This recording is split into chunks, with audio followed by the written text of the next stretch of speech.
हामीले गणनाको फर्म कसरी भर्ने मलबाट भन्ने सिकाइरहेको छु है त।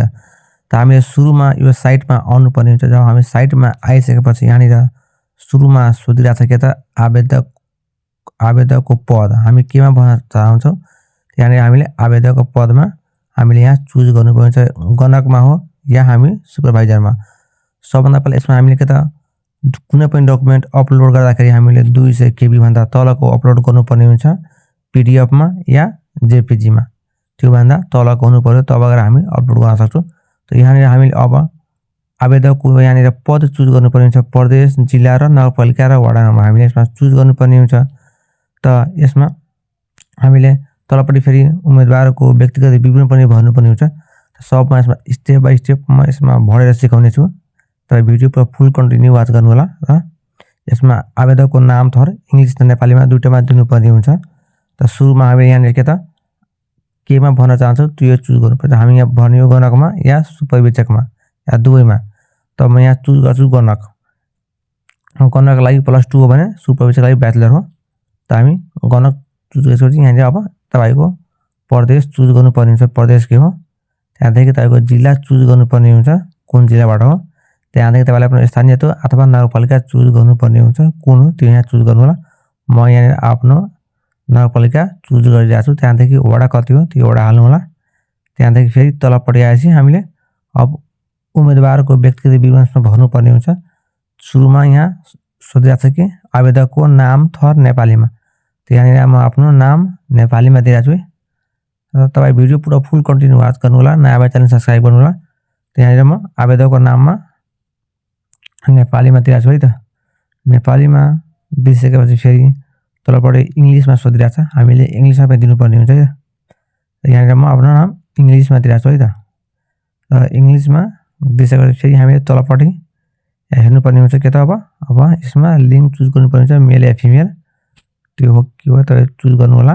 त्यहाँदेखि अब बुबाका नाम आमाका नाम यसमा भर्नुपर्ने हुन्छ, त्यो नि म सबै भर्छु यसमा है त। लिङ्क चुज गरेपछि यहाँ फेरि आफ्नो बुबाका नाम भर्नु होला। म यहाँ आफ्नो बुबाका नाम भरिरहेको छु है त। र बुबाका नाम भइसकेपछि तलपट्टि फेरि यहाँ आमाको नाम सोधिरहेको छ, त्यो पनि यसमा दिनुपर्ने हुन्छ। ल यहाँ तलपट्टि मैले फेरि आफ्नो आमाको नाम चुज गरिरहेको छु है। र यसमा आमाको नाम हालिसकेपछि फेरि हामी यहाँ तलपट्टि जानुपर्ने हुन्छ।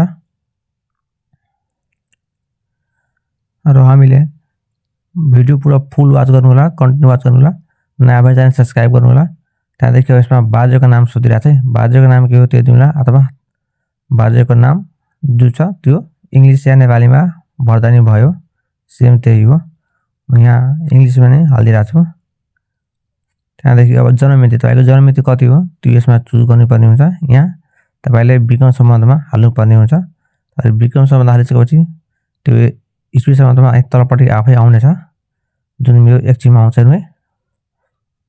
हेर्नु तलपट्टि आयो मेरो इस्वी सम्बन्धमा। त्यहाँदेखि अब एउटा सम्पर्क नम्बर दिनुपर्ने हुन्छ। यहाँ तलपट्टि सम्पर्क नम्बर सोधिरहेको छ, जुन आफूले युज गरिरहेको मोबाइल नम्बर दिनु होला। र तपाईँले एउटा मेल दिनु होला, कुनै पनि एउटा जिमेल मेल दिनु होला। र जिमेल मेल दिइसकेपछि फेरि हामी तलपट्टि आउनुपर्ने हुन्छ। र तलपट्टि के छ त्यो पनि हेरौँ होइन। यहाँनिर सम्पूर्ण कुरा विवरण भइसकेपछि फेरि हामी यहाँ तलपट्टि आएर हेर्नुपर्ने हुन्छ। यहाँनिर के मागिरहेको छ, यहाँ सम्पूर्ण मैले नाम साम सबै हालेँ होइन। त्यहाँदेखि अब तलपट्टि हेर्नुपर्ने हुन्छ। यहाँ सम्पूर्ण आफ्नो सेम आफ्नो डकुमेन्ट र नागरिकताको हिसाबले यसमा हाल्नुपर्ने हुन्छ। त्यहाँदेखि अब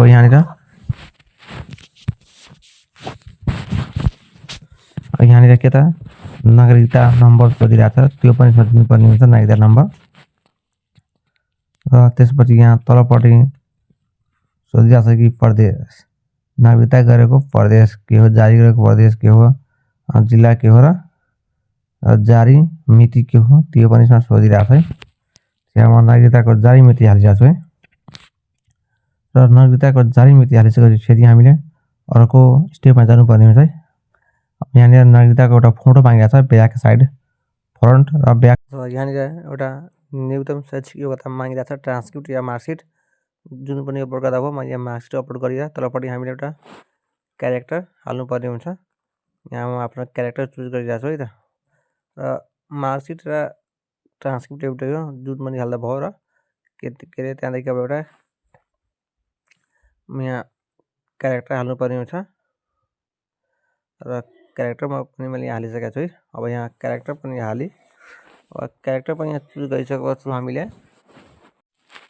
त हामीले क्यारेक्टर स्यारेक्टर सब चुज गरिसकेपछि यहाँनिर अब फेरि दोहोऱ्याएर हामीले चेक गर्नुपर्ने हुन्छ आफ्नो फर्मबाट के मिस्टेक छ छैन त्यो सम्पूर्ण हेर्नुपर्ने हुन्छ। यहाँनिर सम्पूर्ण कुरा हेरिरहेको छु। उम्मेदवारको व्यक्तिगत विवरण हेर्नु होला होइन। र यसमा गल्ती नगर्नु भनेको डेट अफ बर्थमा गल्ती नगर्नु होला। र त्यहाँदेखि सम्पूर्ण कुरा हेरिसकेपछि यहाँ तलपट्टि फेरि यहाँ नागरिकताको विवरण आयो होइन। अब नागरिकताको विवरण पनि हाम्रो हाल्नुपर्ने हुन्छ र एउटा नागरिकताको फोटो फ्रन्ट र ब्याक गरेर हाल्नु पर्ने हुन्छ एउटैमा। त्यहाँदेखि त्यो पनि मैले यहाँ हालिसकेको छु होइन। अब फेरि यहाँ तलपट्टि हेरौँ। यहाँ तलपट्टि तपाईँले अब शैक्षिक विवरण यहाँ तपाईँको के कति पढ्नु भएको छ त्यो पनि यसमा हाल्नुपर्ने हुन्छ। म यहाँ 10+2 हालिरहेको छु र तपाईँको कुन सब्जेक्ट हो त्यो पनि यसमा हाल्नुपर्ने हुन्छ र त्यो सम्पूर्ण कुरा हालिसकेपछि यहाँनिर एउटा मार्कसिट र एउटा क्यारेक्टरको फोटो यहाँ अपलोड गर्नुपर्ने हुन्छ 200 KB तल। त्यो पनि मैले यहाँ अपलोड गरिसकेको छु। र यहाँनिर तपाईँसँग पहिला कुनै काम गरेको अनुभव छ भने छ गर्नु, छैन भने छैन गर्नु होला। मैले यहाँ छैन गरिदिएको छु र यो पनि सम्पूर्ण कुरा मैले फिलअप गरिसकेको छु। त्यहाँदेखि अब नेक्स्ट तलपट्टि फेरि हामी हेरौँ। यहाँनिर तपाईँले एउटा आवेदकको एउटा फोटो तपाईँले हालसालै एउटा फोटो खिचेको हालेको अपलोड गर्नुपर्ने हुन्छ। त्यो पनि हालेर यसमा टिक लगाएर हामी के त सबमिटको अप्सनमा आएर सबमिट गरिदिन्छौँ। तपाईँले सबमिट गरिसकेपछि तपाईँको फर्म सबमिट हुनेछ र तपाईँले वेट गर्नुपर्ने हुन्छ सर्टलिस्टको।